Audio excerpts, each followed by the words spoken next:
পৃথিবীর প্রথম দম্পতি হচ্ছে সাইয়েদনা আদম আলাইহিস সালাম আর হাওয়া আলাইহাস সালাম। পৃথিবীর প্রথম স্বামী আদম আলাইহিস সালাম, প্রথম স্ত্রী হাওয়া আলাইহাস সালাম।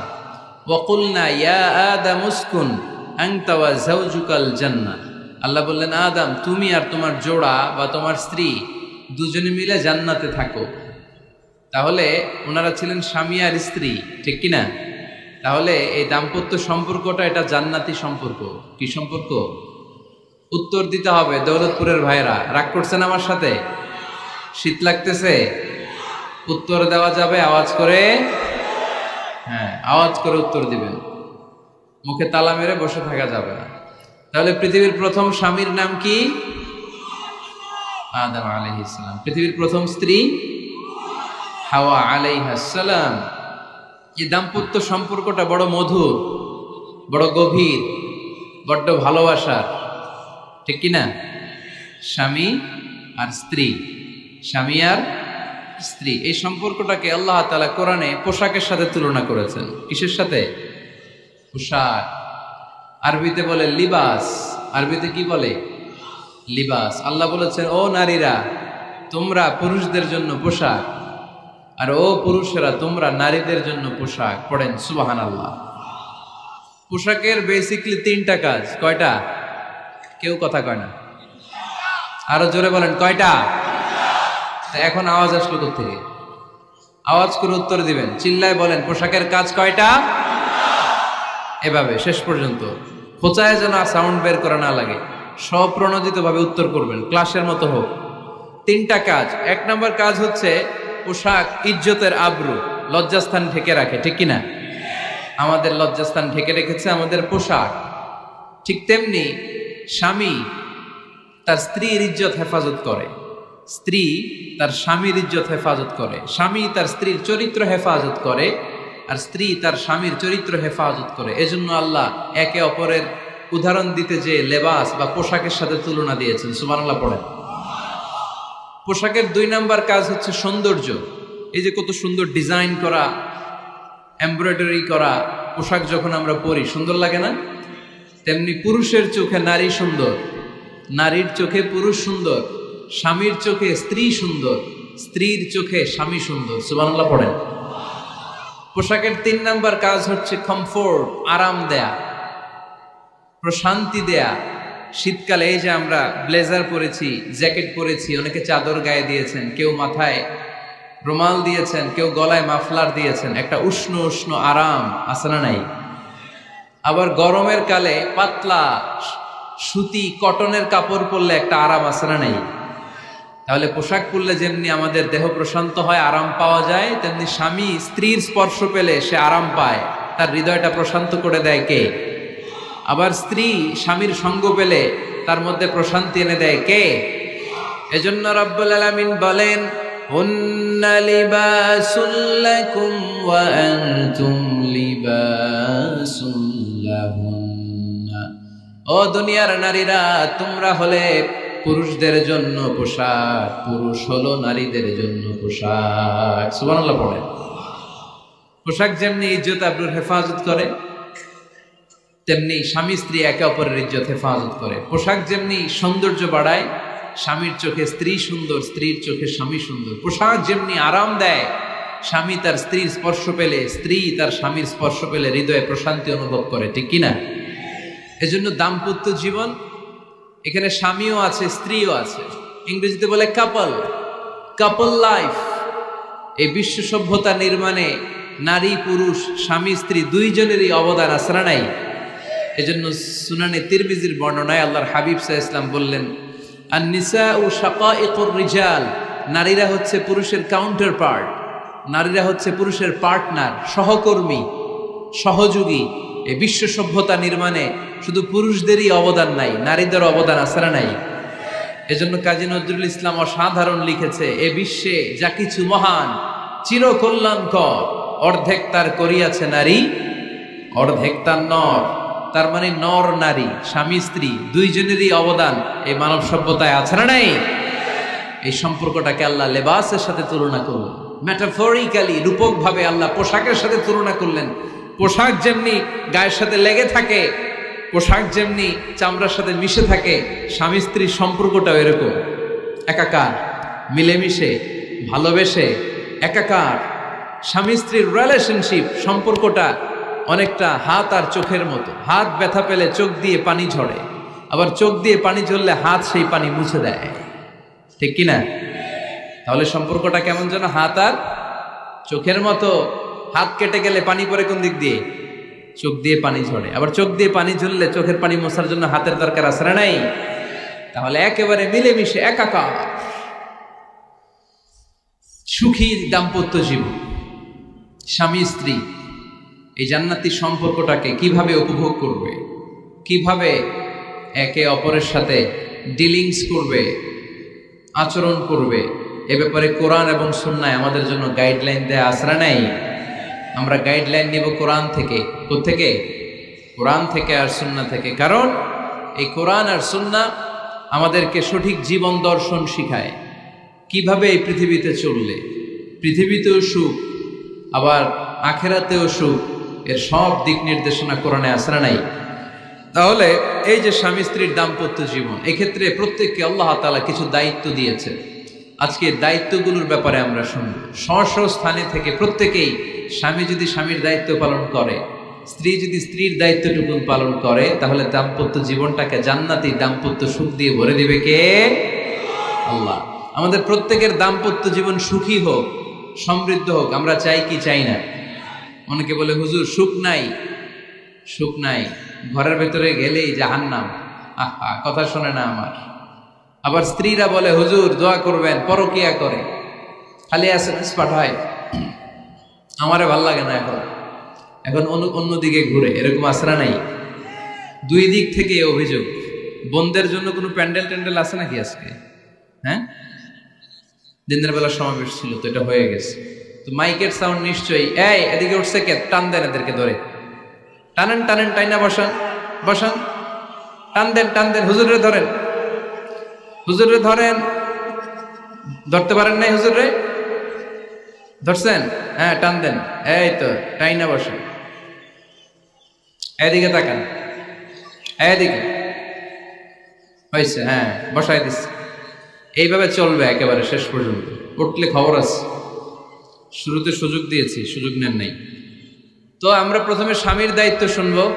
দাম্পত্য জীবনে স্বামীকে আল্লাহ তাআলা কি দায়িত্ব দিয়েছে, তারপর স্ত্রীকে আল্লাহ তাআলা কি দায়িত্ব দিয়েছে, এবং দুইজনের আবার কালেকটিভ সম্মিলিত কিছু দায়িত্ব আছে, এগুলো আমরা শুনবো।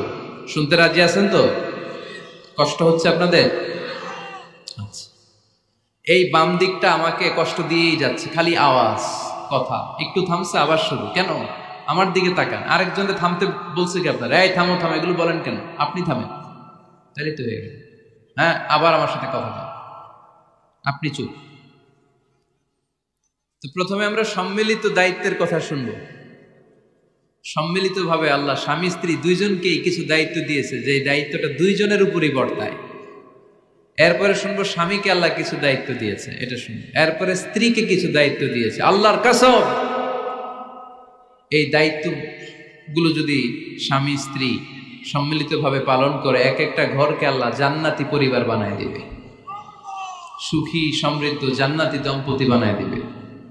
এরকম দাম্পত্য জীবন, সুখময় দাম্পত্য জীবন আমাদের হোক। আমরা চাই কি চাই না? চাই। তাহলে আমরা প্রথমে আলাদা আলাদা দায়িত্ব শোনার আগে সম্মিলিত বা কালেকটিভ রেসপন্সিবিলিটি কি আছে, এই সম্মিলিত দায়িত্বগুলো শুনব। স্বামী স্ত্রীর দুইজনের কাঁধেই বর্তায় এরকম প্রথম দায়িত্ব হচ্ছে স্যাক্রিফাইস। দাম্পত্য জীবনের আসল খেলাটা হচ্ছে স্যাক্রিফাইসের খেলা। কিসের খেলা? স্যাক্রিফাইস। এটা লাগবে। আমার বোনেরা অথবা যুবতী বোনেরা অথবা রিসেন্টলি বিয়ে হয়েছে এরকম বোনেরা, আজকে তো এক ভাই এসে দোয়া চাইল, হুজুর 3 দিন আগে বিয়ে হয়েছে আমার, একটু দোয়া করে দেন। তারপর যুবক ছেলেরা, তোমরা যারা বিয়ে করনি করবা, খেয়াল করে শোনো, এগুলো কাজে লাগবে। স্যাক্রিফাইসটা খুব জরুরি। স্যাক্রিফাইস ইজ দ্য কি of a successful happy couple life. একটা সুখী দাম্পত্য জীবনের আসল চাবি হচ্ছে স্যাক্রিফাইস। আওয়াজ করে বলতে হবে, চাবিটার নাম কি? স্যাক্রিফাইস করতে হবে। একটু মানিয়ে নেয়া, একে অপরকে বোঝা, একটু ভালোবাসা, একটু মানিয়ে চলা, এটার নাম হচ্ছে স্যাক্রিফাইস। একে অপরকে বোঝার চেষ্টা করা, একটু মানিয়ে চলার চেষ্টা করা, একটু ভালো লাগা, একটু ভালোবাসা, সুখ দুঃখ ভাগাভাগি করে মিলেমিশে একাকার হয়ে যাওয়া, এটার নামই দাম্পত্য জীবন। ঠিক কিনা? হ্যাঁ, এটার নামই দাম্পত্য জীবন। মিলেমিশে একাকার হয়ে যেতে হবে, স্যাক্রিফাইসের মানসিকতা অর্জন করতে হবে। একে অপরের দোষ ধরলে চলবে না, কারণ no one is perfect in this life. আপনি যে আপনার বউয়ের দোষ ধরতেছেন, আপনার দোষ নাই? কথা বলেন না কেন? আপনারও দোষ আছে না নাই? তো লিস্ট দুই ভাবে করা যায়, একটা হচ্ছে দোষের লিস্ট আর একটা হচ্ছে গুণের লিস্ট। দোষের লিস্ট বাদ দিয়ে দেন। আপনার স্ত্রীর মধ্যে আল্লাহ তাআলা কি কি গুণ দিয়েছে এই গুণগুলোর লিস্ট করুন, দোষের লিস্ট নয়। দাম্পত্য জীবনটাই এমন, কখনো ঝগড়া, কখনো হাসাহাসি, কখনো মেঘ, কখনো বৃষ্টি, আছে না নাই? হয় না এরকম? আপস এন্ড ডাউনস, মাঝে মাঝে একটু ঝগড়া, মাঝে মাঝে আবার ভালোবাসা, আবার খুনসুটি, এগুলো মিলেমিশে একাকার করে স্যাক্রিফাইস দিয়ে একে অপরকে জয় করে নিতে হয়। কারণ no one is perfect in this world. এই পৃথিবীতে কেউই পারফেক্ট না। আপনি আপনার বউয়ের দোষ খুঁজলে আপনারও দোষ আছে না নাই? কেউ দোষমুক্ত নয়। এজন্য দোষ না খুঁজে আমরা স্যাক্রিফাইস করব। দাম্পত্য জীবনের এটাকে সুখী সমৃদ্ধ করার এক নাম্বার চাবিকাঠি হচ্ছে স্যাক্রিফাইস। তাহলে সুখী দাম্পত্য জীবনের এক নাম্বার চাবির নাম কি? স্যাক্রিফাইস। চিল্লায় বলতে হবে, সেটা কি? তাহলে হাজব্যান্ড ওয়াইফ দুইজনেই স্যাক্রিফাইস করবেন। দাম্পত্য জীবনকে সুখী করার দুই নাম্বার কালেকটিভ ফর্মুলা হচ্ছে ঝগড়া করা যাবে না। ঝগড়া আপনারা করেন নাকি ভাবির সাথে? ভাবির সাথে ঝগড়া করেন কে কে? দেখি হাত তোলেন।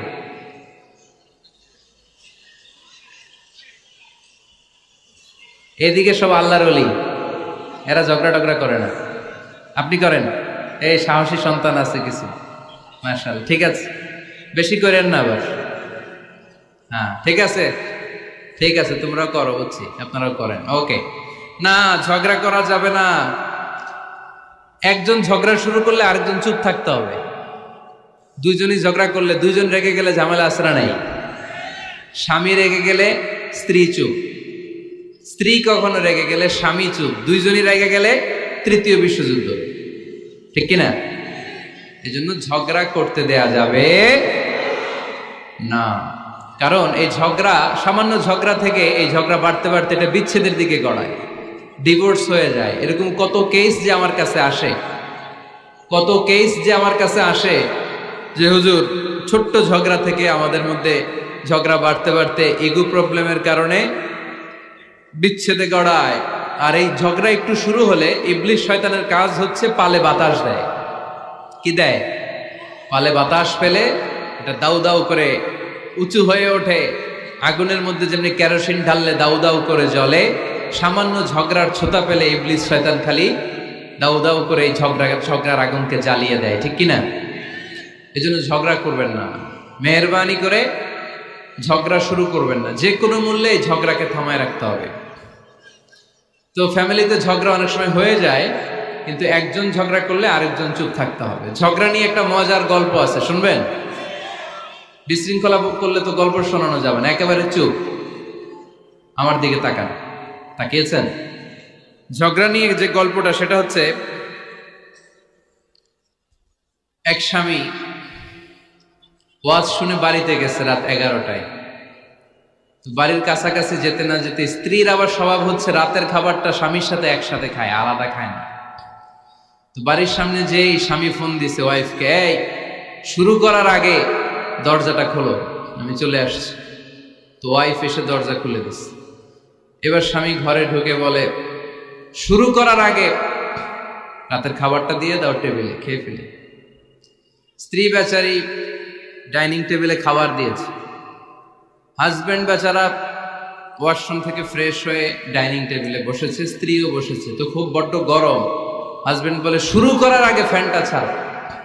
এইবার তো স্ত্রী বেচারি রেগে মেগে আগুন, কি আসার পর থেকে শুরু করার আগে, শুরু করার আগে, কি শুরু করার আগে? হাজব্যান্ড বলে, এই তো শুরু হয়ে গেল। মানে কি? ঝগড়া। মানে কি? ঝগড়া। প্রিয় ভাইয়েরা, ঝগড়া করবেন না। স্বামী রেগে গেলে স্ত্রী চুপ থাকবেন, স্ত্রী রেগে গেলে স্বামী চুপ থাকবেন। কারণ সহিহ মুসলিমে এসেছে, ইন্না ইবলিসা ইয়াদাউ আরশাহু আলাল মা, ইবলিস শয়তান তার সিংহাসন গেড়েছে সাগরের উপর। কোথায়?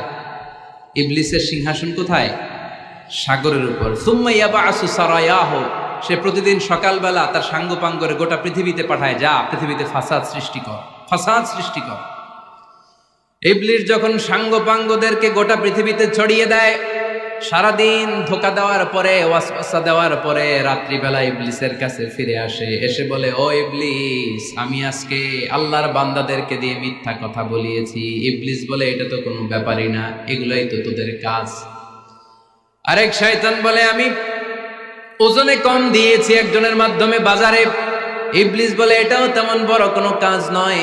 আরেকজন বলে, আমি সুদের ডিলিংস করিয়েছি। ইবলিস বলে, এটাও কোনো কাজ নয়। আরেক শয়তান বলে, আমি মদের আড্ডাখানায় নিয়ে মসজিদে যেতে নিয়েছিল, সেখান থেকে সরিয়ে মদের আড্ডাখানায় আল্লাহর বান্দাদেরকে নিয়েছি। ইবলিস বলে, এইটাও তেমন বড় কোনো কাজ নয়। আরেক শয়তান এসে বলে, মা তারাকতুহু হাত্তা ফাররাকতু বাইনাহু ওয়া বাইনা ইমরাআতিহি, আমি এক আল্লাহর বান্দার সাথে বান্দির ঝগড়া লাগিয়ে, ঝগড়া করাতে করাতে তালাক পর্যন্ত নিয়ে গিয়েছি। মা তারাকতুহু হাত্তা ফাররাকতু বাইনাহু ওয়া বাইনা ইমরাআতিহি, আমি এক ইমানদার পরিবারকে ধ্বংসের শেষ প্রান্তে নিয়ে গিয়েছি। সামান্য ঝগড়ার পরে আমি ওয়াসওয়াসা দিতে দিতে ঝগড়া বাড়াতে বাড়াতে তালাক পর্যন্ত নিয়েছি। ইবলিস বলে, শাবাশ, তুই তো কাজের মতো কাজ করেছিস, আমার কাছে আয়, আমার কাঁধে ওঠ। ইবলিস তখন ওই শয়তানকে কাঁধে নিয়ে নাচতে শুরু করে। নাউজুবিল্লাহ পড়বেন না? এজন্য ইমানদারদের সংসার ভেঙে খান খান হোক, এটা হলে ইবলিস খুশি, আর ইমানদারের পরিবার টিকে থাকলে আমার আল্লাহ খুশি। আমরা কার খুশি চাই? এজন্য শয়তানরে খুশি হতে দেয়া যাবে না। ইমানদারদের পরিবারগুলো ঝগড়ার মাধ্যমে ভেঙে যাক, সব সময় শয়তানের মিশন এটা। আর ইমানদারদের পরিবারগুলো টিকে থাক, এটা আমার আল্লাহ সব সময় চায়। সুবহানাল্লাহ পড়েন। এজন্য দৌলতপুরের ভাইরা ঝগড়া করবেন না। ঝগড়া কিন্তু নবী রাসূলদের পরিবারেও ছিল, আল্লাহ রাসূল সাল্লাল্লাহু আলাইহি ওয়াসাল্লামের পরিবারেও ঝগড়া ছিল। এটা স্বাভাবিক, দাম্পত্য জীবনের খুব সিম্পল ইস্যু। একজন রাগ করলে আরেকজন থেমে যাবে। পারবেন? কি হলো, পারবেন না? আল্লাহর হাবিব সাল্লাল্লাহু আলাইহি ওয়াসাল্লামের সাথে আম্মা জান আয়েশার ঝগড়া হতো। মজার একটা হাদিস শুনে, সহিহ বুখারীর হাদিস, মুসনাদে আহমদ ইবনে হাম্বলও এসেছে এই হাদিসটা। আম্মা জান আয়েশার সাথে ঝগড়ার পর আম্মা জান আয়েশাও রাগ, আল্লাহ রাসূল সাল্লাল্লাহু আলাইহি ওয়াসাল্লামও রাগ। এখন রাগ মিটানোর দরকার আছে না নাই? আল্লাহ রাসূল সাল্লাল্লাহু আলাইহি ওয়াসাল্লাম বললেন, আয়েশা চলো মিটমাট করে ফেলি। সুবহানাল্লাহ কইবেন না? চলো মিটমাট করি। মিটমাটের জন্য ওমর রে ডাকি। আম্মা জান আয়েশা বলে, না, ওমর গলিব, ওমর খুব মেজাজওয়ালা, আমার ডর লাগে। তোমার আব্বারে ডাকি। আব্বারে ডাকেন, আব্বারে ডাকেন। খুশি হয়ে গেছেন আম্মা জান আয়েশা রাদিয়াল্লাহু। আবু বকর রাদিয়াল্লাহু চলে আসলেন, দাঁড়ালেন। এবার বিষ্ণু সাল্লাল্লাহু আলাইহি ওয়াসাল্লাম বললেন, তাতাকাল্লিমিন আও আতাকাল্লাম, কি ঘটছে আমাদের মাঝে, তুমি বলবা না আমি বলবো? আম্মা জান আয়েশা বললেন, তাতাকাল্লামু আনতা ওয়ালা তাকুল ইল্লা হাক্কান, আপনিই বলেন, তবে সত্য ছাড়া মিথ্যা বলেন না। আবু বকর রাদিয়াল্লাহু তাআলা আনহু শুনে রেগে গেলেন, কি, এ কেমন কথা তোমার? নবীকে উদ্দেশ্য করে তুমি বলছো সত্য ছাড়া মিথ্যা বলবেন না, নবী কখনো মিথ্যা বলবে নাকি? রেগে মেয়ের গায়ে মেরেছে এক চর। চর খেয়ে আম্মা জান আয়েশা উল্টে পড়ে গেলেন। সাইয়েদনা আবু বকর রাদিয়াল্লাহু তাআলা আনহু রেগে গড়গড় করতে লাগলেন, আবার মারার জন্য উদ্যত হলেন। আম্মা জান আয়েশা রাদিয়াল্লাহু তাআলা আনহু বাঁচার জন্য এবার বিশ্বনবীর পিছনে যে আশ্রয় নিলেন। সুবহানাল্লাহ পড়বেন না? বিশ্বনবী সাইয়েদনা আবু বকরের সামনে দুই হাত মেলে ভেবে দাঁড়িয়ে গেলেন। আল্লাহর হাবিব যখন আম্মা জান আয়েশাকে বাঁচানোর জন্য দুই হাত উঁচু করে দাঁড়িয়ে গেলেন, সাইয়েদনা আবু বকর থেমে গেলেন। সাইয়েদনা আবু বকর এই পরিস্থিতি দেখে ঘর থেকে বের হয়ে ঘরের বাইরে দাঁড়ালেন। এবার আল্লাহর রাসূল সাল্লাল্লাহু আলাইহি ওয়াসাল্লাম আম্মা জান আয়েশাকে তুললেন, বললেন, ইয়া আয়েশা কাইফা রাআইতিনি আনকাসতুকি মিনার রাজুল, দেখলা নাকি কেমন করে আমি তোমার বাবার হাত থেকে তোমারে বাঁচালাম? আজকে আমি যদি সামনে দাঁড়িয়ে না বাঁচাতাম, তোমার বাবা তোমারে একেবারে মেরেই ফেলতো। সুবহানাল্লাহ পড়ে। দেখছো আয়েশা, আমি বাঁচাইলাম তোমারে, আমার সাথে ঝগড়া করো, আমি বাঁচাইলাম। এই কথা শুনে আম্মা জান আয়েশা রাদিয়াল্লাহু তাআলা লজ্জায় পড়ে হেসে দিলেন। সুবহানাল্লাহ পড়বেন না? এত আস্তে সুবহানাল্লাহ। লজ্জায় হেসে দিলেন। বিষ্ণু সাল্লাল্লাহু আলাইহি ওয়াসাল্লাম এবার হেসে দিলেন। দুইজনের হাসাহাসি শুনে বাইরে থেকে আবু বকর রাদিয়াল্লাহু তাআলা আনহু হাসির আওয়াজ শুনে অবাক, কিরে এতক্ষণ যুদ্ধ এখন আবার হাসি কেন? হাসে দেখার জন্য সাইয়েদনা আবু বকর রাদিয়াল্লাহু তাআলা আনহু ঘরের ভেতরে ঢুকলেন। ঢুকে দেখেন আম্মা জান আয়েশাও হাসে, বিশ্বনবীও হাসে, সাইয়েদনা আবু বকর হেসে দিলেন। আরশের উপর থেকে খুশি হয়ে গেলেন কে? এবার সাইয়েদনা আবু বকর বলেন, ইয়া রাসূলুল্লাহ, ইয়া হাবিবাল্লাহ, আশরিকানি ফি সিলমিকুমা কামা আশরাকতুমানি ফি হারবিকুমা। নবী গো, আপনাদের দুইজনের মধ্যে যুদ্ধ লাগলে যেমনি মিটমাট করার জন্য আপনি আমারে ডাকেন, আপনাদের এই আনন্দ ঘন মুহূর্তগুলোতে শরীক হওয়ার জন্য মাঝে মাঝে আমারে ডাইকে। সুবহানাল্লাহ পড়ো। আপনাদের মধ্যে যুদ্ধ লাগলে সন্ধি করার জন্য যেমনি আমারে ডাকেন, আপনারা যখন আনন্দ ঘন পরিবেশ এরকম খুনসুটি করেন, হাসাহাসিতে মেতে ওঠেন, তখন একটু আমারে রাইখেন। সুবহানাল্লাহ পড়বেন না? দেখেন আল্লাহ রাসূল সাল্লাল্লাহু আলাইহি ওয়াসাল্লাম পৃথিবীর সবচেয়ে শ্রেষ্ঠতম মানুষ, উনাদের পরিবারেও ঝগড়া হতো, কিন্তু এই ঝগড়া কোনোদিন তালাক পর্যন্ত গিয়েছে? কথা বলেন না কেন?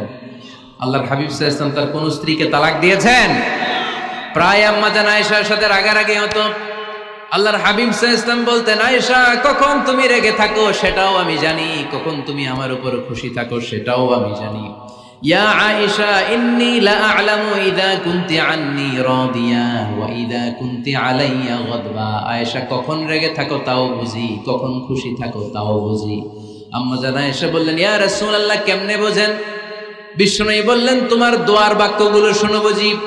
যখন তুমি আমার উপরে খুশি থাকো তখন দোয়ার সময় তুমি এভাবে বলো, ওয়া রাব্বি মুহাম্মদ, ও মুহাম্মাদের রব, আপনি আমাদের সব গুনাহ মাফ করে দেন। আর যখন তুমি আমার উপর রেগে থাকো তখন তুমি মুনাজাতের সময় বলো, ওয়া রাব্বি ইব্রাহিম, ইব্রাহিমের রব, আপনি আমাদেরকে ক্ষমা করে দেন। তার মানে যখন তুমি রেগে থাকো তখন দোয়ার সময় আমার নামটা মুখে নিতে চাও না। সুবহানাল্লাহ পড়েন। তখন তুমি দোয়ার সময় অন্য নবীর নাম নাও। আম্মা জান আয়েশা বললেন, ইয়া রাসূলুল্লাহ মা আহাজুরু ইল্লা ইসমাক, আমি তো শুধু নামটাই সরাই, আমার মুখ থেকে কেবল আপনার নামটাই সরায় রাখি, আমার হৃদয় থেকে কখনো আপনারে সরাতে পারি না। আমার হৃদয় জুড়ে আপনি, মা আহাজুরু ইল্লা ইসমাক, নবী হে, আমি শুধু দোয়ার সময় রাগের মাথায় আপনার নামটা বাদ দেই, হৃদয় থেকে তো আপনারে বাদ দিতে পারি না।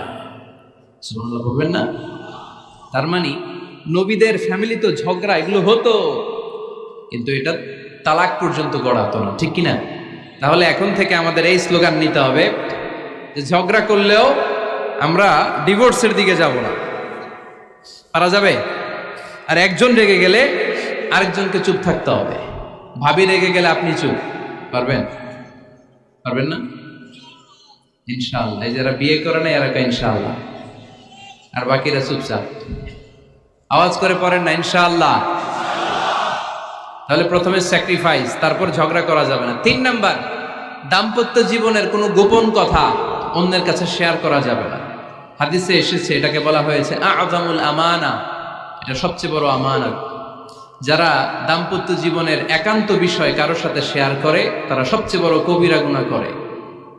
আশারুন নাস বলেছেন বিশ্বনবী এদেরকে, সবচেয়ে নিকৃষ্ট মানুষ। ইয়াউমাল কিয়ামাতি মানজিলাতান, আল্লাহর কাছে কিয়ামতের দিন সবচাইতে নিকৃষ্ট হয়ে দাঁড়াবে ওই দম্পতি, ওই নারী কিংবা ওই পুরুষ, তুফদি ইলা যাওজিহি ওয়া ইউফদি ইলা যাওজিহা সুম্মা ইউনশিরু সিররাহা।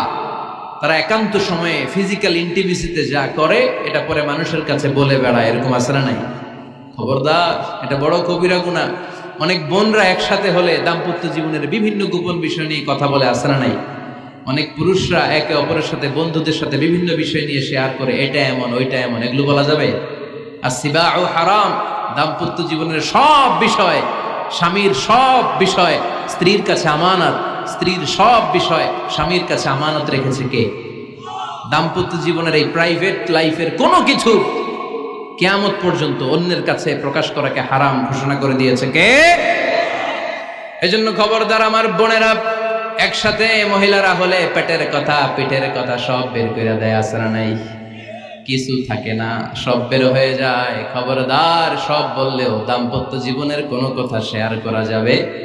আমার ভাইয়েরা খবরদার, আপনাদের দাম্পত্য জীবনের কোনো কথা আপনার বন্ধুর সাথে শেয়ার করতে পারবেন না। এগুলো ফ্যামিলি শান্তি নষ্ট করে, দাম্পত্য জীবনের সুখকে নষ্ট করে।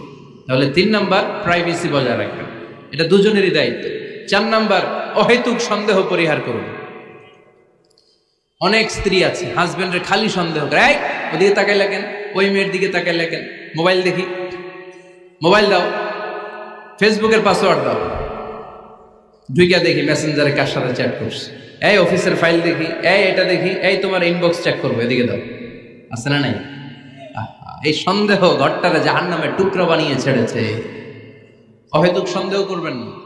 আবার ভাইরা ভাবিদেরকে অহেতুক সন্দেহ করবেন, এই ওদিকে গেলা কেন, ওদিকে তাকাইলা কেন, এটা করলা কেন, ওইটা করলা কেন, দেখি তোমার মোবাইল, তোমার মোবাইলের গ্যালারি দেখি, লক করে রাখছো কেন, লক খোলো। আছে না নাই? অহেতুক সন্দেহ ফ্যামিলিটারে জাহান্নামের টুকরা বানিয়ে দেয়। হ্যাঁ, ভ্যালিড কোনো অপরাধ যদি স্বামী করে ফেলে, ভ্যালিড কোনো অপরাধ যদি স্ত্রী করে ফেলে, পরকীয়ার কোনো বিষয় যদি প্রমাণিত হয়, বসেন, কনসাল্ট করেন, একে অপরের সাথে কথা বলেন, জিজ্ঞেস করেন। কিন্তু অহেতুক, আমি অনেক ফ্যামিলি এরকম দেখেছি, আমার কিছু বন্ধুকেও আমি দেখেছি যে এদের অবস্থা খুব খারাপ, খালি সন্দেহ করে। আছে না নাই? সন্দেহের রোগটা বড় রোগ, এই রোগ থেকে বেরিয়ে আসতে হবে। অহেতুক সন্দেহ করা যাবে না। 5 নাম্বার, হাজব্যান্ড ওয়াইফের দায়িত্ব হচ্ছে একে অপরের সহযোগী হতে হবে, সহকর্মী। আল্লাহর জান্নাত পাওয়ার ক্ষেত্রে একে অপরের সহযোগী। আপনি একা জান্নাতে যাবেন, ভাবি জাহান্নামে, এটা আপনি চান? জি না, আওয়াজ নাই আমগো গলায়। আপনি এটা চান? ভাবি একা জান্নাতে যাবে, আপনি যাবেন না, এটা ভাবি চায়? চায় না। তাহলে গেলে একসাথেই যান না, একসাথেই যান, একসাথেই যাবেন, আলাদা না। এজন্য আল্লাহর আনুগত্যে, আল্লাহর ইবাদতে, দাম্পত্য জীবনে একে অপরের সহযোগী হতে হবে। স্বামী ভুল করলে স্ত্রী সুন্দর করে শুধরে দিবে, স্ত্রী ভুল করলে স্বামী শুধরে দিবে। ফজরের সময় স্ত্রী হাজবেন্ডকে ডেকে দিবে, উঠতে না চাইলে ঠান্ডা পানির ছিটা দিবে। কারণ জান্নাতে একা যাওয়া যাবে না, গেলে দুইজনই যাবে। কথা কয় না? দুইজনেই জান্নাতে যাওয়ার দরকার আছে না নাই? যত বেশি আপনারা আল্লাহর আনুগত্যে আগাতে পারবেন, তত আপনাদের মহাব্বত বাড়াই দিবে কে? এই যে হাজবেন্ড ওয়াইফের ভালোবাসাটাকে বলে লাভ পিরামিড। কি pyramid? Love pyramid, like triangle, ত্রিভুজ আকৃতির। হাজবেন্ড ওয়াইফের ভালোবাসাটা ত্রিভুজ আকৃতির। The closer the couple comes to Allah, the closer they comes to each other. Husband wife যত বেশি আল্লাহর কাছে যাবে, তারা নিজেরাও নিজেদের তত কাছে যাবে। হাজবেন্ড ওয়াইফ আল্লাহর সম্পর্ক থেকে যত দূরে সরে যাবে, তারা নিজেরাও নিজেদের থেকে তত দূরে সরে যাবে। ঠিক কিনা? ত্রিভুজ চিনেন আপনারা? হ্যাঁ, এই জিওয় কয়েকজন জিওয়, আপনারা ত্রিভুজ চিনেন না? চিনি, জিওয়। ঠিক আছে, ত্রিভুজের কয় কোণা? হ্যাঁ, 3 কোণা। এই যে এরকম লাভ পিরামিড, 3 কোণা। এই উপরের কোণায় আল্লাহর অবস্থান, আর এই কোণায় স্বামী, এই কোণায় স্ত্রী। তো তারা আল্লাহর দিকে যত যাবে, নিজেরাও তত কাছে যাবে। আর তারা আল্লাহর সম্পর্ক থেকে যত দূরে চলে যাবে, নিজেদের মধ্যে দূরত্ব বাড়তে থাকবে। ঠিক কিনা? পিরামিডটা বুঝতে পারছেন? ত্রিভুজ আকৃতির সম্পর্কটা লাভ পিরামিড এরকম, 3 কোণা। উপরের কোণায় থাকে আল্লাহ, এদিকে স্বামী, এদিকে স্ত্রী। তারা যদি আল্লাহর কাছে উভয়ে যেতে চায়, উভয়ে কাছাকাছি আসতেছে না? কথা বলেন না কেন? আর আল্লাহর আনুগত্য ইবাদত থেকে দুইজন যদি দূরে সরে যায়, তাহলে দুজনের দূরত্ব বাড়িয়ে দেয় কে? এজন্য স্বামী হবে স্ত্রীর সহযোগী, সহকর্মী। নামাজের সময় একে অপরকে ডেকে দিবেন, মোবাইলে অ্যালার্ম দিয়ে রাখবেন। স্বামী স্ত্রীর ডাকেন, স্ত্রী স্বামীরে ডাকেন। স্বামী স্ত্রীকে কোরআন তেলাওয়াত শোনাবেন, স্ত্রী স্বামীরে কোরআন তেলাওয়াত শোনাবেন। ফ্যামিলিটারে জান্নাতি ফ্যামিলি বানায় দিবে কে? তাহলে এই 5টার দায়িত্ব কালেকটিভ রেসপন্সিবিলিটি, স্বামীর উপরও বর্তায়, স্ত্রীর উপরও বর্তায়। এগুলো মেনে চললে দাম্পত্য জীবন সুখকর করে দিবে কে? মনোযোগ আছে? কষ্ট হচ্ছে? এবার আমরা হাজবেন্ডের দায়িত্ব শুনব। হাজবেন্ডের প্রথম দায়িত্ব হচ্ছে, হাজবেন্ড হচ্ছে caretaker of the family, in charge, protector. আর রিজালু কাওয়ামুনা আলান নিসা। আল্লাহ বললেন স্বামী হলো তার স্ত্রীর ইনচার্জ, প্রোটেক্টর। স্ত্রীকে সুরক্ষা দিবে, স্ত্রীকে টেক কেয়ার করবে, স্ত্রীর দায়িত্বে থাকবে। এই দাম্পত্য জীবনের দুইজনের সংসারকে, সংসারের মধ্যে স্বামীকে দায়িত্বশীল বানিয়েছে কে? পুরুষ দায়িত্বশীল। পুরুষ কখনো নারীর ক্ষতি করে না, সুপুরুষ নারীর ক্ষতি করে না। ঠিক কিনা? গোটা পুরুষ সমাজ নারী সমাজের সুরক্ষা দিবে। যেগুলো নারীকে একান্তে পেলে রেপ করে, যে ঢাকা বিশ্ববিদ্যালয়ে একটা রেপের ঘটনা ঘটছে না, যে এই বেয়াদবটা এই কাজ করেছে, এটা কি পুরুষ না কুপুরুষ? এটা কি সুপুরুষ না কুপুরুষ? সুপুরুষ নারীর প্রোটেকশন দেয়, নারীর টেক কেয়ার করে, তার ইনচার্জ, তার দায়িত্বশীল। দাম্পত্য জীবনে অর্থনৈতিক যত দায় দায়িত্ব আছে সব আল্লাহ তাআলা পুরুষের কাঁধে দিয়েছে। কার কাঁধে? এই দাম্পত্য লাইফে নারীর কোনো অর্থনৈতিক দায় দায়িত্ব নারীর কাঁধে আল্লাহ দেয় নাই। এজন্য সব অর্থনৈতিক দায়িত্ব পুরুষের ঘাড়ে। 4টা অর্থনৈতিক দায়িত্ব আছে। পুরুষ নারীকে মহারণা দিবে, পুরুষ নারীকে খাবারের ব্যবস্থা করবে, পুরুষ নারীকে পোশাকের ব্যবস্থা করবে, পুরুষ নারীর জন্য রেসিডেন্সিয়াল ব্যবস্থা করবে। ঠিক কি না? ওয়াআতুন নিসাআ সাদকাতিহিন্না নিহলা ফাইন তিবনা লাকুম আন শাইইন মিনহু নাফসান ফাকুলুহু হানিআম মারিআ। সুবহানাল্লাহ পড়ে। সব স্বামীদেরকে আল্লাহ ডেকে বললেন, ও স্বামীরা শোনো শোনো, বিয়ের পর সাথে সাথে স্ত্রীর কাছে তুমি মোহরানা আদায় করে দাও। মোহর দেয়া নফল নাকি ফরজ? জোরে বলেন। তোমরা কি দাও? সিলটি পুলা মোহরানা দাও? হ্যাঁ, মোহরানা দিতায় নাকি যৌতুক খাইতা? খিতা করতা? হ্যাঁ, কি দিব? মোহরানা দিব। মোহরানা দেয়াকে খরচ করেছে কে? আল্লাহ। তো মোহর দিতে টাকা লাগে না? এই টাকার দায়িত্ব পুরুষের ঘাড়ে দিছে কে? 2 নাম্বার দায়িত্ব, আলাল মাউলুদি লাহু রিজকুহুন্না ওয়া কিসওয়াতুহুন্না বিল মা'রুফ। স্বামী স্ত্রীর জন্য খাদ্যের ব্যবস্থা করবে, পোশাকের ব্যবস্থা করবে। 3 নাম্বার, ওয়াসকিনুহুন্না মিন হাইসু সাকানতুম মিন ওয়াজদিকুম। নিজের সামর্থ্যের মধ্যে থেকে স্ত্রীর জন্য রেসিডেন্সিয়াল একটা এরিয়ার ব্যবস্থা করে দিবে। সুবহানাল্লাহ পড়ো। তাহলে অর্থনৈতিক দায়িত্বের মধ্যে 4টা: মোহরানা দেয়া, মিলস খাবারের ব্যবস্থা করা, মানে ফুডিং এন্ড ক্লোথিং, পোশাকের ব্যবস্থা করা, সর্বশেষ রেসিডেন্সিয়াল ব্যবস্থা করা। এই যে অর্থনৈতিক সব দায়িত্ব, খরচ যেখানেই আছে সব দায়িত্বগুলো পুরুষের কাঁধে দিল কে? চিল্লায় বলেন কে? খরচের সবকিছু আল্লাহ তাআলা পুরুষের কাঁধে দিয়েছে। এটা হচ্ছে পুরুষের ফিনান্সিয়াল দায়িত্ব। এবার দাম্পত্য জীবনে পুরুষের নন ফিনান্সিয়াল কিছু দায়িত্ব আল্লাহ তাআলা দিয়েছে, এগুলো আমরা শুনব। এদিকে ওঠাওটি করলেন কে কে দেখি? আটকান, এদেরকে আটকান। ধরেন ধরেন, এদেরকে ধরেন। হ্যাঁ, কে হইছে? শেষ করে দিব তো? খিতা হইতা? হ্যাঁ, জোরে মাতো। চলবে চলবে? হ্যাঁ, তাকবীর পড়েন তো দেখি। যারা চলবে বলতেছেন লিল্লাহি তাকবীর।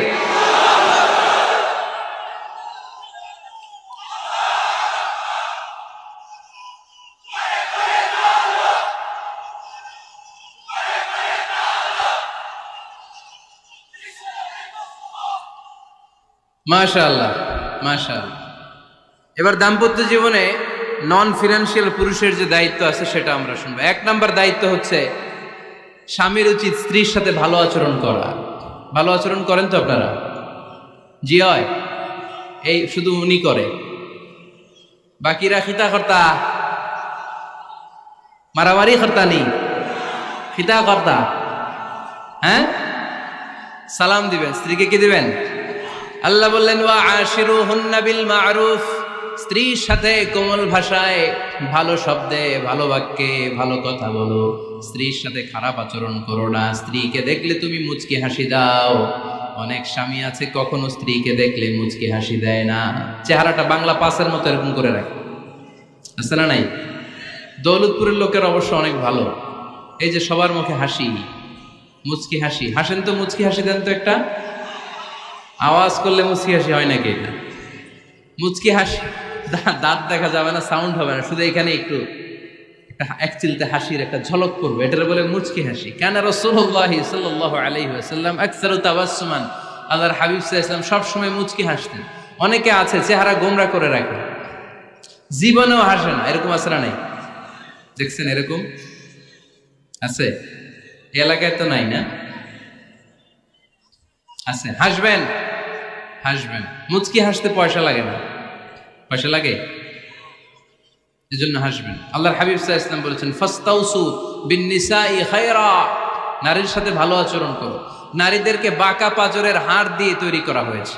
এ হাড়কে সোজা করতে গেলে ভেঙে যাবে, রেখে দিলে বাঁকাই থেকে যাবে। তো কি করতে হবে? ফাস্তাউসু বিন-নিসাই খায়রা, কোমল আচরণ করো।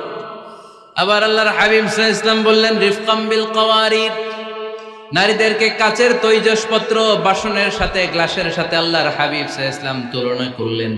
কাচের তৈজসপত্র, কাচের গ্লাস, কাচের প্লেট যেমনি আস্তে তুলতে হয়, আস্তে রাখতে হয়, নারীদের সাথে এরকম কোমল আচরণ করার আদেশ দিয়েছে কে?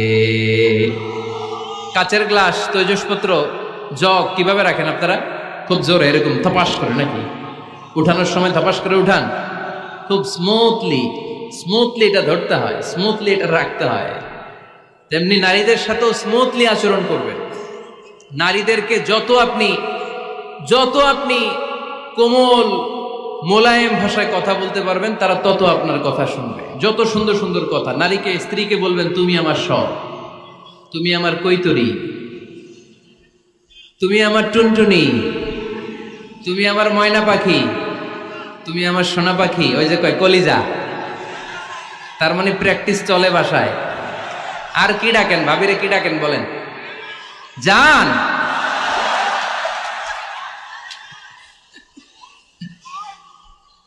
জান ডাকেন। আর ভাবি কি ডাকে আপনাদেরকে? বাবু। কি ডাকে? বাবু ডাকে। আর কি ডাকে? হ্যাঁ, বেবি। পোলাপান কত দুষ্ট দেখছেন, বেবি ডাকে নাকি? স্বামী স্ত্রীর মধ্যে এই সোহাগপূর্ণ, এই ভালোবাসাপূর্ণ এই ডাকাডাকিতে কোনো গুনাহ নাই, আছে সওয়াব। এগুলো দাম্পত্য জীবনকে সুখময় করে, ঠিক কিনা?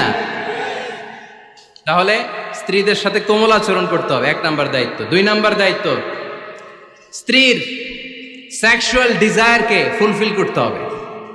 সেন্সিটিভ, যেগুলো ব্যাখ্যা করে বোঝানো কঠিন। আপনারা বুঝবেন যারা ম্যাচিউরড, মোর দেন 18 ইয়ার্স, যারা 18+ যাদের বয়স, সেক্সুয়াল ডিজায়ার ফুলফিল করা হাদিসে এসেছে, এটা স্বামীর দায়িত্ব। ফিজিক্যাল ইন্টিমেসির সময় নিজের ডিজায়ার ফুলফিল হলেই কুইট না করা, সময় দেয়া, এটা আবশ্যক। এই বিষয়েও প্রত্যেক স্বামীর খেয়াল রাখা দরকার। সংক্ষেপে শেষ করে দিলাম। 3 নাম্বার, স্ত্রীর ব্যক্তিগত বৈধ কাজে স্বাধীনতা দিতে হবে স্বামীর। অনেক স্বামী এই ছোট্ট বিষয় নিয়ে মারামারি লাগায় ফেলে ঘরে। স্ত্রীর ব্যক্তিগত বৈধ যে চয়েস, এটাতে আপনি স্বাধীনতা দিবেন। স্ত্রীর মনে চায় রান্না বান্না শিখতে, আপনি বললেন তুমি কম্পিউটার শিখো, কিলাকিলি আছে না নাই? স্ত্রীর মনে চায় কাঁথা সেলাই শিখতে, নকশি কাঁথা, আপনি বললেন না তুমি ল্যাঙ্গুয়েজ শিখো, ঝামেলা আছে না নাই? না, প্রত্যেকের আলাদা ব্যক্তিগত রুচি, চাহিদা, মতামতের গুরুত্ব আছে না নাই? এজন্য প্রত্যেক স্বামীর উচিত স্ত্রীর বৈধ ব্যক্তিগত যে কাজ, অবৈধগুলা না। আবার স্ত্রী বলল যে জি বাংলা দেখবো, তুমি একটা টিভি নিয়ে আসো, আনা যাবে? কথা বলেন।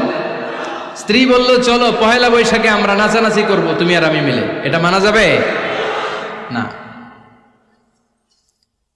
স্ত্রীর ব্যক্তিগত বৈধ কাজের স্বাধীনতা দেয়া। আম্মা জান আয়েশা রাদিয়াল্লাহু তাআলা আনহা বলেন, ওয়া কানা লি সাওয়াহিবু ইয়ালআবনা মাই, বুখারীর বর্ণনা। আমি যখন আল্লাহর হাবিব সাল্লাল্লাহু আলাইহি ওয়াসাল্লামের বাড়িতে বউ হয়ে আসলাম, আমার কিছু খেলার সাথী ছিল। আমি কাপড় দিয়ে পুতুল বানাতাম আর ঘোড়া বানাতাম, এগুলো দিয়ে খেলতাম। আমার সাথীরা আসলে রাসূল সাল্লাল্লাহু আলাইহি ওয়াসাল্লাম ঘরের পর্দা নামিয়ে দিয়ে আমার জন্য ঘরটা ছেড়ে দিত। সুবহানাল্লাহ কইতে পারলেন না? আল্লাহর হাবিব সাল্লাল্লাহু আলাইহি ওয়াসাল্লাম কখনো বলতেন না আয়েশা তোমার বান্ধবীরা যেন ঘরে না আসে, কখনো বলতেন না আয়েশা আমি নবী মানুষ, তুমি নবীর বউ, তুমি কেন পুতুল দিয়ে খেলো, তুমি যেন কাপড় দিয়ে পুতুল বানাও, কেন ঘোড়া বানাও, এগুলো বন্ধ করো। কোনদিন বিশ্বনবী আম্মা জান আয়েশা রাদিয়াল্লাহু তাআলা আনহার পুতুল খেলায় বাধা দেন নাই, সাথীদের সাথে খেলাধুলায় কখনো বাধা দেন নাই। সুবহানাল্লাহ পড়েন। ছোট্ট মেয়েদের জন্য কাপড়ের পুতুল দিয়ে খেলাধুলা করা এটা জায়েজ, কারণ ছোট্ট মেয়েরা দেখবেন পুতুল বানায়, এটারে দুধ খাওয়ায়, এটার জন্য রান্না করে, এটার গোসল করায়। এটাকে ছোট্ট মেয়েদের জন্য পুতুল খেলা জায়েজ রাখা হয়েছে এজন্য, কারণ তারাই কিছুদিন হবে এই প্রজন্মের মা। তাদের সন্তানদেরকে কেমন করে লালন পালন করবে তার একটা প্র্যাকটিস খেলার ছলেই ছোটবেলায় হয়ে যায়। সুবহানাল্লাহ পড়েন। এজন্য 3 নাম্বার দায়িত্ব স্ত্রীর ব্যক্তিগত হালাল হালাল যে কাজগুলো আছে তার ব্যক্তিগত এই ভালো কাজগুলোতে আপনার স্বাধীনতা দিতে হবে, বাধা দেয়া যাবে না। প্রশংসা করবেন। কি করবেন? প্রশংসা। আমরা খালি দোষ খুঁজি, তোমার রান্না ভালো না, তোমার চেহারা ভালো না, তোমার বাপ ভালো না, তোর মা ভালো না, তোর 14 গোষ্ঠী খারাপ, আছে না নাই? তো এই বেডি আপনারা ভালোবাসবে? এই বেডি তো আজীবন আপনার বদনাম করবে, ঠিক কিনা? কোনোদিন তারে আপনি প্রশংসা করলেন না, প্রশংসা করবেন। স্ত্রীর চেহারার প্রশংসা করেন, যে তুমি সুন্দর, তুমি সুন্দরী, এরকম বলেন, খুশি হবে না? হ্যাঁ, তুমি সুন্দর তাই চেয়ে থাকি, সে কি মোর অপরাধ? কোনো অপরাধ নাই, ইচ্ছা মতো গাইতে থাকেন স্ত্রীর শানে গান, সব আছে না নাই? তবে শুধু স্ত্রীকে শোনানো যাবে, ভাবিরে শোনানো যাবে, শালীরে শোনানো যাবে, পাশের বাড়ির কাউরে শোনানো যাবে? দেখেন ইসলাম কত চেক এন্ড ব্যালেন্স। স্ত্রীকে আপনি গান শোনান, কোনো গুনাহ নাই, আছে শুধু সওয়াব। তাহলে 4 নম্বর পয়েন্ট হচ্ছে এপ্রিসিয়েশন। সারাদিন এই মহিলাটা ফজরের পর থেকে উঠে ঘর গুছায়, মশারিগুলো খোলে, বিছানা পরিষ্কার করে, বাচ্চাদেরকে ক্লিন করে, স্কুলের টিফিন রেডি করে দেয়, বাচ্চাদেরকে স্কুলে যেতে দেয়, আপনার জন্য খাবার রেডি করে, কাপড় ধোয়, ঘরের সবাইকে দেখভাল করে। একদিনও আপনি তার এপ্রিসিয়েশন করলেন? এরকম ডাকাইত স্বামী আছে না নাই? দৌলতপুরে নাই, এখানে সব ভালো। এপ্রিসিয়েট করবেন। আমরা ভুলে যাই, একটা থ্যাঙ্কস দিতে ভুলে যাই, একটা জাযাকিল্লাহ, আল্লাহ তোমাকে জাযা দেখ, এটাও বলি না। এদিকে তাকান, বলবেন তুমি সুন্দরী, তুমি অনন্যা, তুমি সুস্নিগ্ধা, তুমি প্রিয়ংবদা, তুমি সুহাসিনী, তুমি সুকেশিনী, তুমি সুভাষিনী, তুমি অসূর্যম পোষ্যা, মেঘ কালো কেশ, কাজল কালো চুল, হরিণের মতো ডাগর ডাগর দুটি তোমার চোখ। আহা হা হা, যে পোলাপাইন খুশি হয়ে গেছে। আহা হা, ওরা মুখস্থ রাখতেছে, বলবে এগুলা, বিয়ে করে নাই কিন্তু এখনো। তো জায়গা মতো বলবা, গার্লফ্রেন্ডে বলো না। আবার কাকে বলবা? স্ত্রীকে। কাকে? স্ত্রীকে। পারা যাবে না? একটু এপ্রিসিয়েশন দেওয়া যাবে না ওনাদেরকে? একটু প্রশংসা করবেন। প্রশংসা পেলে নারীরা বড্ড খুশি হয়। যদি আপনি বলেন যে তোমার রান্নাটা আজকে অসাধারণ হয়েছে, দেখবেন আরেক বাটি আইনা দিতেছে, খাইতে পারতেছে না, এরপর পাতে তুলে দেয়, আরেকটু খাও, আরে খাও না, আছে না নাই? ওই যে প্রশংসা করছেন, খুশি হয়ে গেছে তো। আপনি 10,000 টাকার বান্ডিল দিয়ে আপনার বউকে যত খুশি করতে না পারবেন, রান্না মজা হয়েছে এইটা বলে আপনি অনেক বেশি খুশি করতে পারবেন। আল্লাহর হাবিব সাল্লাল্লাহু আলাইহি ওয়াসাল্লাম কখনো স্ত্রীদের রান্নার বদনাম করে নাই। সুবহানাল্লাহ পড়বেন না? আওয়াজ করে পড়েন সুবহানাল্লাহ। আজ থেকে স্ত্রীর সৌন্দর্যের প্রশংসা করবেন, কাজের প্রশংসা করবেন, রান্নার প্রশংসা করবেন, এপ্রিসিয়েশন দিবেন। পারবেন তো? রান্নার প্রশংসা নিয়ে মজার একটা গল্প আছে, শুনতে চান? তো উঠতে শুরু করলেন যে, হ্যাঁ, এখন আর কে কারে ধরবে? অনেকে উঠে গেছে। 2টার দিকে যারা বসা, প্রায় আমার মাহফিলগুলোতে এই সমস্যা হয়। গাইবান্ধাতে আমি গেলাম, জিজ্ঞেস করলাম কখন আসছেন? কয় ফজর পরে আসছেন। তো ফজর পরে আসছেন, এত আগে আসছেন কেন? কয় জায়গা পাবো না, এই জন্য। লক্ষ লক্ষ মানুষ, কে কাকে নিয়ন্ত্রণ করবে? লক্ষ লক্ষ মানুষ। আমার জীবনে এত বড় প্যান্ডেল আমি কথা বলি নাই। এরা সকাল থেকে বসে আছে, পেশাব আটকে রাখছে, এটা ক্ষতিকর না? এরা আজহারিকে দেখার পরে এরপরে ওঠা আরম্ভ করছে, দেখাইছি, কয় দেখা গেছি হুজুর, এরপরে চলে যাচ্ছে। তা আপনাদের কি অবস্থা এরকম? হ্যাঁ, আচ্ছা ঠিক আছে।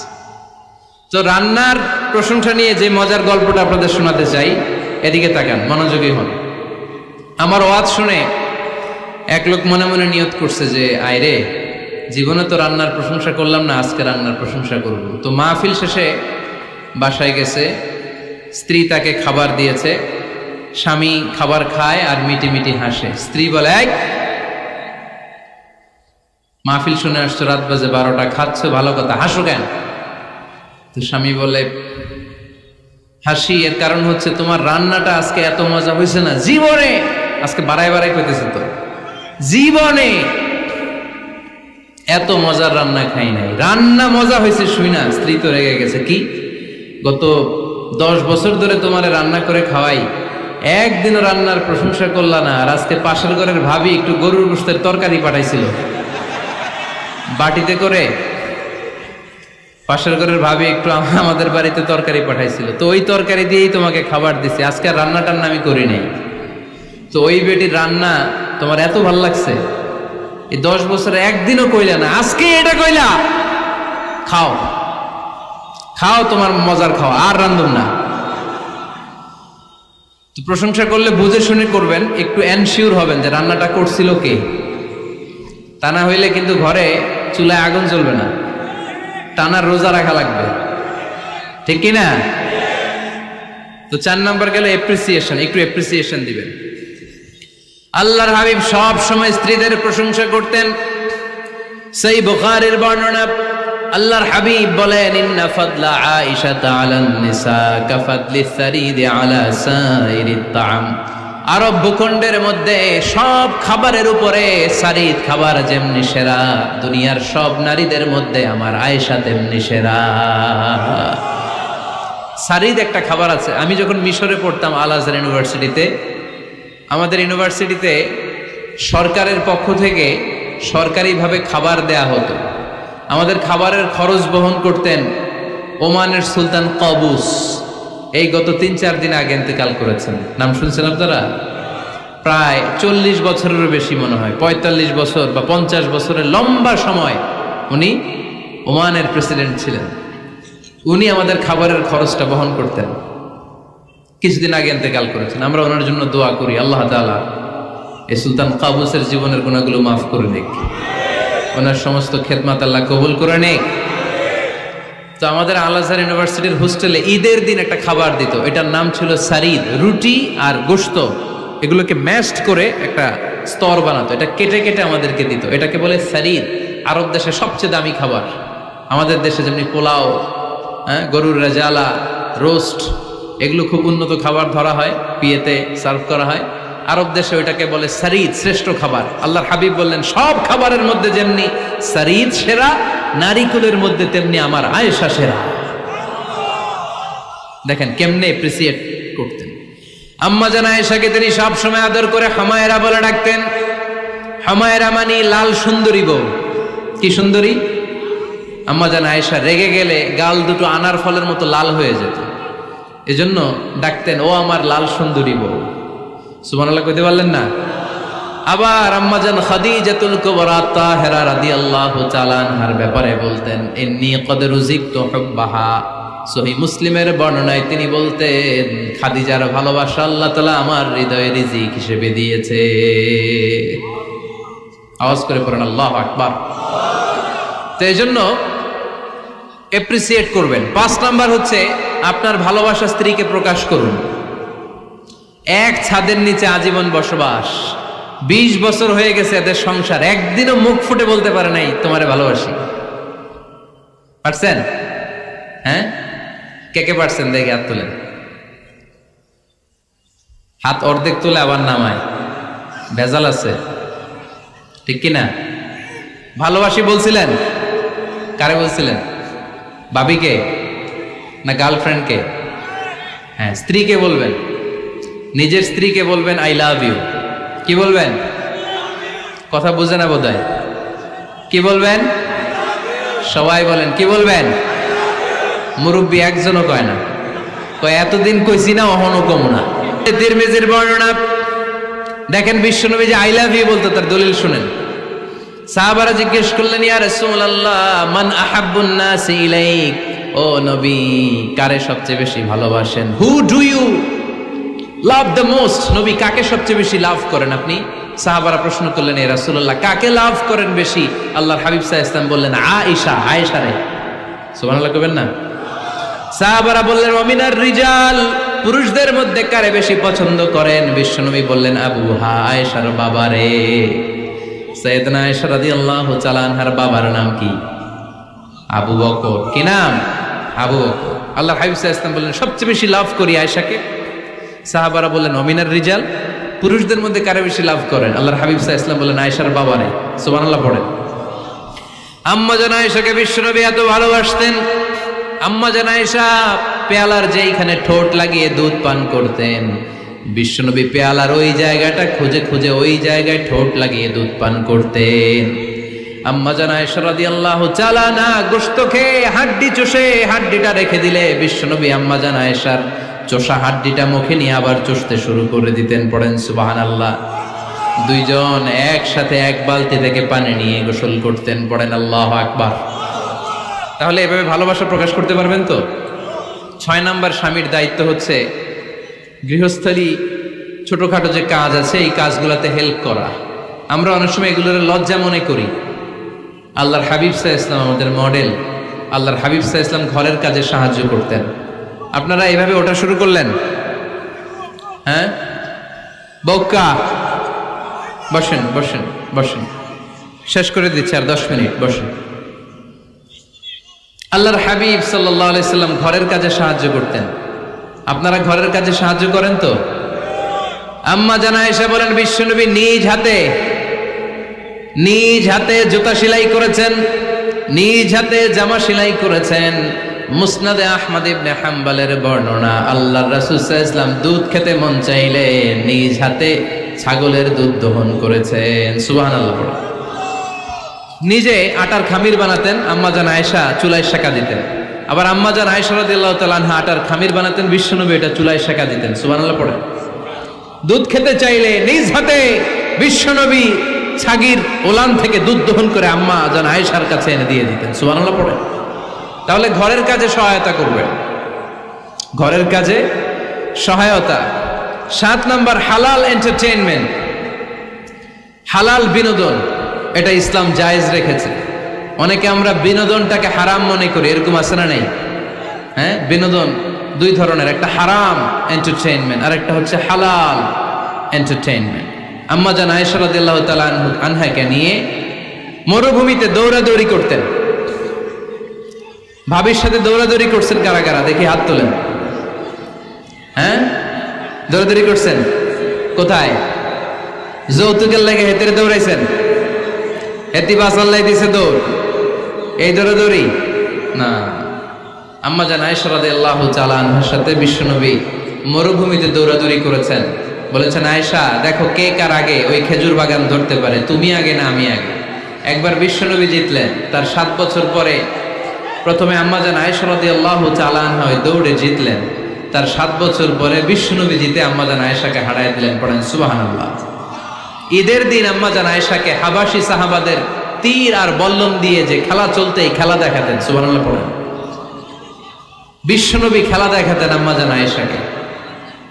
এই হচ্ছে স্বামীর দায়িত্ব। হালাল এন্টারটেইনমেন্ট আপনি করতে পারবেন। বসেন, দোয়া করে দিচ্ছি, বসেন। বুঝতে পারছি অনেক আগে আসছেন আপনারা। বসেন, বসে যান, এখনই দোয়া হচ্ছে। বসেন বসেন বসেন বসেন, এখনই দোয়া করব। বসে যান, বসে যান। বউকা মাদ্রাসার বিল্ডিং এর কন্ট্রাক্টরের জন্য দোয়া চেয়েছেন, আমরা দোয়া করি আল্লাহ কবুল করুক। আমার ছেলে মেয়ের বিয়ের বয়স হয়ে গেল, পরিবারে বিয়ের কথা বলতে পারি না, লজ্জায়। আহারে কি কষ্ট। মনে করি পরে করে, এটা বললে তারা বলবে এখনো বয়স হয় নাই বিয়ের, পরিবার থেকে বিয়ের কথা চিন্তা করে না। এ ব্যাপারে কিছু বলুন। কিছু বললাম। এই সমস্যা পুরো বাংলাদেশের। ছেলে মেয়েদেরকে সময় মতো বিয়ে দেয় না। ইউটিউবে এই নিয়ে আমার কথাবার্তা পাবেন, শুনে নিয়ে। ছেলের বাবা মেয়ের বাবাদেরকে বলি, ছেলে মেয়েরা উপযুক্ত হলে বিয়ে দিয়ে দেন। বিয়ে না দিলে যৌবনের তাড়নায় যত পাপ করবে, এই পাপগুলো মা বাবার কাঁধেও আশ্রা নেই। আচ্ছা, 8 নাম্বার স্বামীর দায়িত্ব হচ্ছে, স্বামীর দায়িত্ব বলেই এখন দোয়া। স্ত্রীর মতামতের গুরুত্ব দিবেন। অনেক স্বামী আছে বাজার করতে গেলে নিজের যেটা মন চায় ওইটাই কিনে, আশ্রা নাই। নিজে গরু খাবে, খাসি খাবে, খালি ওইটাই কিনে। আপনার বউ হয়তো পছন্দ করে আচার, পছন্দ করে জলপাই, আমড়া, এগুলো আনে না, আশ্রা নাই। খোঁজ খবর নিবে। অনেকে ফ্ল্যাট কিনতে মনে চায়, হুট করে কিনে ফেলে না। ভাবিরে জিজ্ঞেস করবেন কোন দিকে কিনলে ভালো হয়, ওয়াশরুমটা কোন দিকে দিতে হবে, কিচেনটা কোন দিকে দিলে সুবিধা, জানালাগুলো কোথায় দিলে সুবিধা, এগুলো সব ডিসাইড করে নেবেন। এই কারণেই দাম্পত্য জীবনে সুখ নাই। 9 নাম্বার, একসাথে সময় কাটাবেন। 6 মাসের বেশি কোনো লোক তার স্ত্রীর অনুমতি ছাড়া বাইরে যে প্রবাস জীবন কাটাতে পারবে না। এদেশের অনেক লোক প্রবাসে সময় কাটায়। 6 মাসের বেশি স্ত্রীকে রেখে দিয়ে কোনো হাজব্যান্ড বিদেশে থাকতে পারবে না। সিলেটিরা লন্ডনে থাকে, 6 মাস পরেই আসতে হবে, ঠিক কিনা? সর্বশেষ কথা হচ্ছে,